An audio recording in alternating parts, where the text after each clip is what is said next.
What's up, you gangsters? We have the Darth Revan lightsaber tripod sitting on top of Ashes of Man. What's going on? How's everybody doing? Thanks, by the way, for talking in the comments and your book suggestions. I just bought a couple, actually, from the suggestions that are like quick reads, quicker reads that they seem like that I can like slot in here and there. So I picked them up from your suggestions. Please feel free to talk about your favorite books, things you love, in the comments below. I love hearing about them. Put some things on my radar that otherwise wouldn't have been, and I'm open to it. It's just a matter of me getting it to my TBR, which is tough. But worst case scenario is you put it in the comments, somebody else loved it, and then you guys can connect and talk about it, which would be really cool. So I'm going to get into my week of reading, and then I'm going to do a second half. I'll warn you when I get into it, talking about my writing. But first things first, I finished volume 2 of the Berserk manga. Volume 3 is literally 3 stops away from Amazon right now because I just finished this the other day. Where do I go with my thoughts on this? It's just very slowly developing. It's very episodic, but I guess this is kind of spoilers if you don't know about Berserk. So you can skip ahead like 20 seconds, but 3, 2, 1. Just talking about Griffith and where he's at the end of this volume. I'm realizing that these, first of all, these are wonderful additions, but just like seeing where Griffith is going and his progression to what I know is going to be a villainy.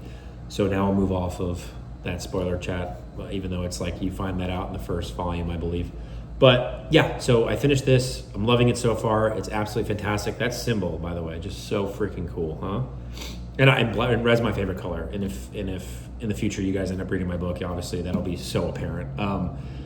So yeah, Berserk, loved volume 2. Excited to get into volume 3. It's very like nice light. I say light. It's incredibly dark, but I just mean in terms of just a very low stress read to get into.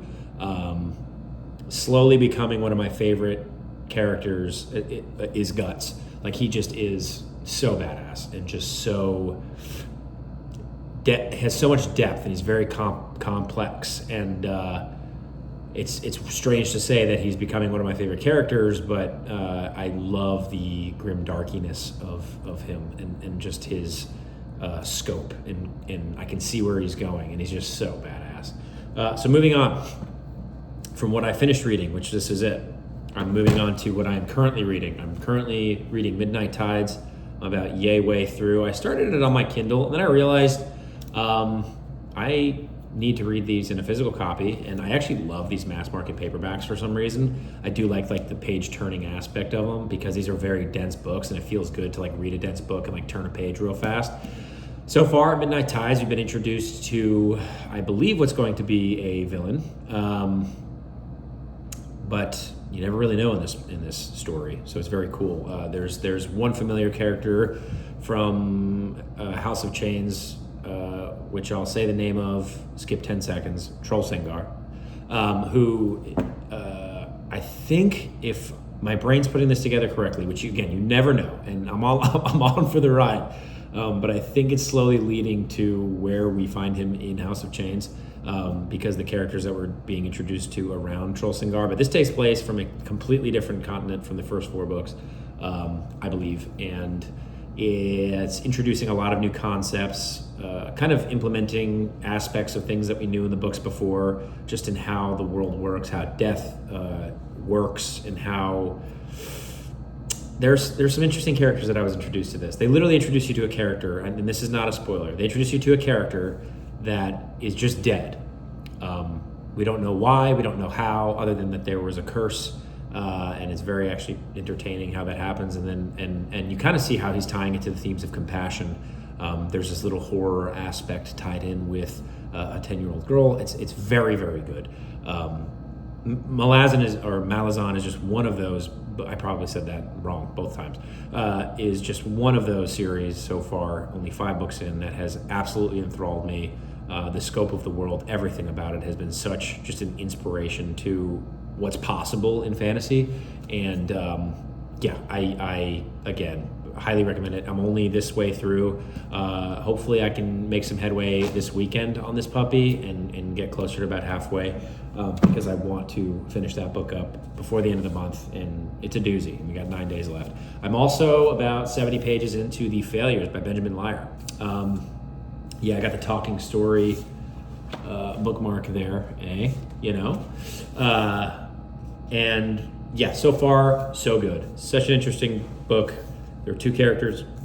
I had no idea they were like automatons until I got to a certain point.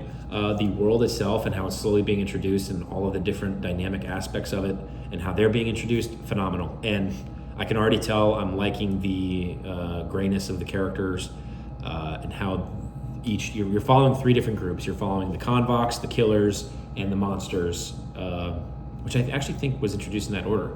And the convox is this group of, I want to say has-beens.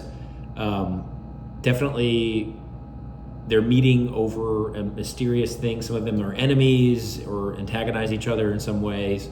It's very interesting. The killers is like this band of bandits. I will literally call them bandits. That's a poor way, I think, of describing them.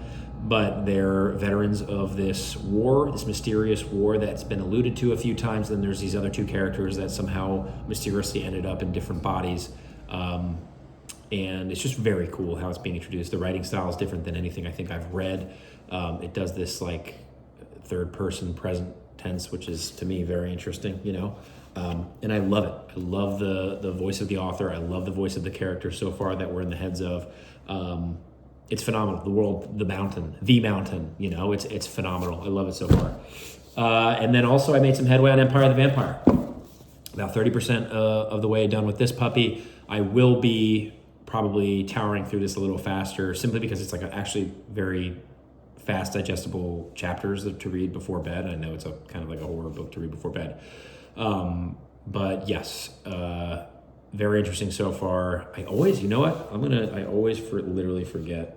Gabriel, I'm probably saying that wrong. Gabriel, no, not DaCosta, because that's, what's his name?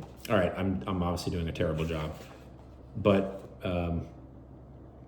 the classic interview with the vampire style. It's funny because the characters I can remember by what they are. Like one noble, the main character who's telling the story was a peasant and pale blood aspects, but they're following their mentor currently. They're in this little village doing a little, I'll call it a side quest, but I have a feeling it gets much deeper than that where I'm at right now. It's a phenomenal book. Love it so far. I'm really excited that I get to move through it a bit faster. And again, the illustrations in this edition, actually in the Kindle too, you see them. They're just so cool, And like learning more about the world and the depth of this world he slowly introduces the aspects of them perfectly. It's like it's so well written. If anyone hasn't read this, I highly recommend picking it up. I'm only 30% of the way done. I imagine everybody has because it's so popular, and I'm behind. But here we are.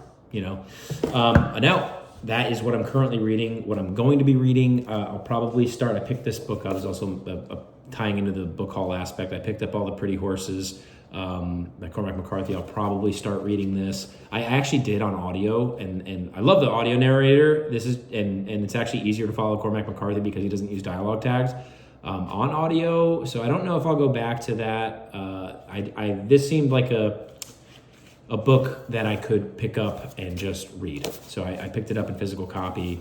I'm going to probably be starting this at some point soon.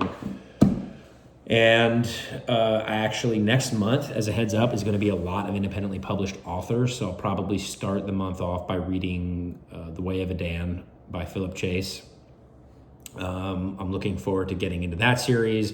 I'll probably read Of War and Ruin by its side, which is kind of crazy to think about. There's 2 like epic sprawling fantasies. And then I will have to have my grimdark fix, so I'll read Sundered Moon by Zammar. Again, hope I'm saying that right. To finish Book of Astia, and then set up for the interview with Iskandria that we have probably the following month. So that'll be probably my next 3 reads after I finish The Failures, Midnight Tides, and All the Pretty Horses. And then, of course, I have the 10,000 something or other coming. I'll show you guys next week because it's not, I ordered it today. It's coming in the mail. But yeah, so next month is going to be a big indie author month for me. I want to get to the God Eater saga by Rob J. Hayes. So I think the next 4 reads I have are all going to be independently published, which, I mean, they deserve to be in the same category as traditionally published books. In my opinion, every independently published book I've read so far, I've been spoiled. They get to be spoken in the same sentence as any other book. It's a book. At the end of the day, it's an epic fantasy book that is a very enjoyable story that I am very excited to get into next month. It's just like a lot at one time that I'm going to be doing. So let's talk about I'm not going to talk about my writing just yet. So I know we're going long today. I'm going to talk about my pickups. I picked up All the Pretty Horses by Cormac McCarthy. I picked up, based on the Talking Stories video, I picked up this collection of Old Man Logan. Look at this artwork, it's so crazy in the reflection. Old Man Logan Wolverine. I have Berserk Volume 3 coming in the mail today. I'll have it in like literally an hour. So this, and they'll be like my light, again, very violent, grim, darky reads, but they'll be my like light, simple, just like, drop in the bucket reads. And then I ordered them because I was excited about it, because I've been wanting these hardcovers since I started reading the series, and we have Howling Dark. The hardcover came in the mail. So freaking stoked about it. The only one I'm missing is Kingdoms of Death, which I regret because it was available when I started reading the series. And I was like, oh, I don't know yet. Stupid. Literally so stupid I am. And then Demon in White hardcover, ready to go. And then, of course, I'm going to be looking at the broken binding editions of these books. I love them. My second, probably if I had to spoil my favorite series right now, I'd say it's my second favorite series, which has me excited to get into Disquiet Gods when the time comes. Again, I finished Tales of the Sun Eater Volume 3, I literally held off on the last short story because it spoiled a character for me going into Disquiet Gods, which I was warned about from Spaced Out Wizard. But here we are, and that is my reading done. Right? Okay, now we're going to talk about my writing and what's going on there. To give you guys a little bit of an update. So book 1, people are still alpha reading, and I'll be getting back. I got emails earlier this week from 2 of the ones that I paid, who are going to be giving me, in-depth reports and aspects, edits, things like that. They'll be getting back to me. They said about 3 weeks. If they get back sooner, I don't know if that's good or bad. We'll just see. Based on the feedback I got from the first reader, I'm really looking forward to seeing what these ones have to say. And then, of course, the people who have volunteered their free time to read it. It's like nice kind of getting a balance. And either way, when I do the acknowledgments, I'm going to be acknowledging, the people down in the comments. Like, I don't know if they want me to say their names. I'll tag the channel of one of the other ones. She's a booktuber, and you guys can go follow her. But yeah, I'm really excited about getting feedback from them. And actually, I'm gonna Maeve, I believe the name is. You're gonna have to tell me how to phonetically say that. Although I should probably just from the video I watched, I should be able to tell. But yeah, so I'm very excited to get feedback from everybody who's actually reading the first book. Book 2 is currently at 108,000 words as of this recording. After this recording, my goal is to get it up to 110,000 for today's session. I have a minimum of 1,000 words per day on my writing days that I try to hit, and then usually, lately, it's been more. But Saturday and Sunday this past weekend, I didn't do any because I was with my family. That said, we still are gonna, over a 7-day period, hit a 10,000 plus word count for the week, which is great. Going from 100 to 110,000 would be ideal. I'm in a pivotal climactic scene right now, and I had this goal of inspiration when I set out writing the first book. There was a scene I wanted to do in the series.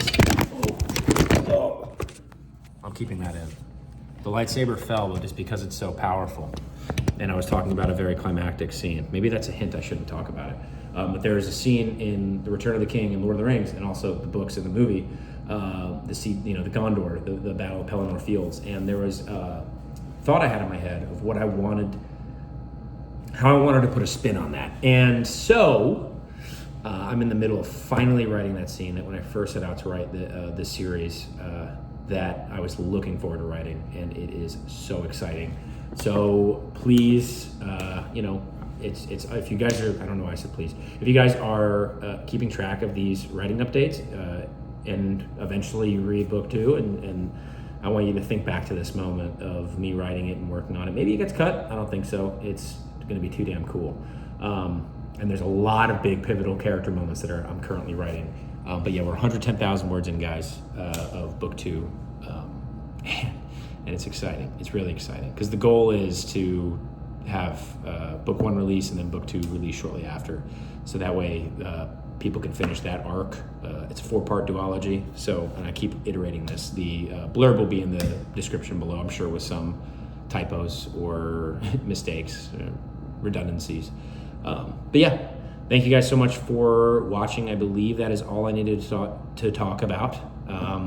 And I'm grateful that you guys came along. You guys have subscribed. It's crazy. We hit 400 people, 450 some odd of this video.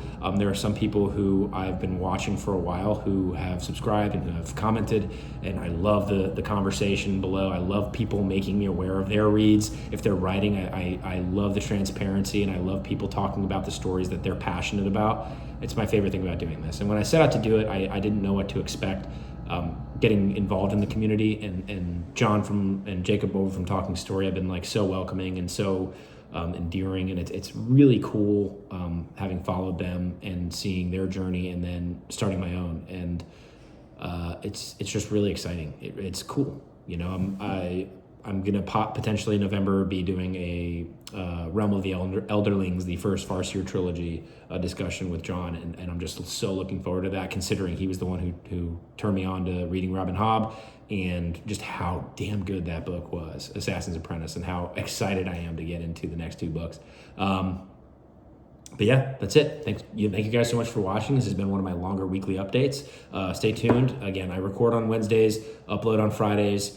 Other than that, like, subscribe, because I think that's a thing that really helps the channel out as far as like getting more people along to come and watch videos and come and talk books.